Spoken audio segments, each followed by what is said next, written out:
India ব্লকের প্রধানমন্ত্রীর মুখকে সপ্তম দফার ভোটের আগেই বড় ঘোষণা কংগ্রেসের। দূরত্ব বাড়াচ্ছে তৃণমূল আপ। ৬ দফার নির্বাচন সম্পন্ন হয়েছে ইতিমধ্যেই। আগামী ১ জুন দেশে সপ্তম দফা তথা শেষ দফার ভোট গ্রহণ। বৃহস্পতিবার প্রচারের শেষ দিন। এই আবহে ইন্ডিয়া ব্লকের প্রধানমন্ত্রী পদপ্রার্থী নিয়ে বড় ঘোষণা করল কংগ্রেস।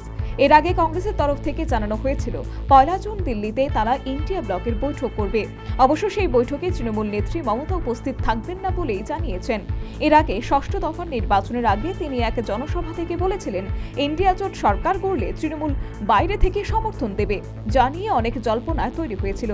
পাশাপাশি আপ প্রধান তথা দিল্লির মুখ্যমন্ত্রী অরবিন্দ কেজরিওয়াল গতকাল বলেছেন, কংগ্রেসের সঙ্গে চিরস্থায়ী গাঁটছড়া বাঁধেনি।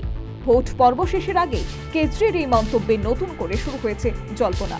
আর এবার এই আবহের মধ্যেই কংগ্রেস নেতা জয়রাম রমেশ বৃহস্পতিবার সর্বভারতীয় এক সংবাদ সংস্থার কাছে দাবি করেছেন, এই লোকসভা নির্বাচনে ইন্ডিয়া ব্লকের জয়ের বিষয়ে তিনি যথেষ্ট আশাবাদী।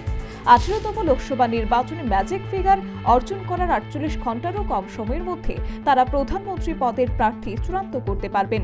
পাশাপাশি তিনি দাবি করেন, জোটের মধ্যে যে দলের সবচেয়ে বেশি আসন থাকবে তাদেরই নেতৃত্বের দাবি করা যুক্তিযুক্ত। সংবাদ সংস্থাকে জয়রাম রমেশ বলেন, এনডিএ 272-এর ম্যাজিক ফিগার পার করতে পারবে না।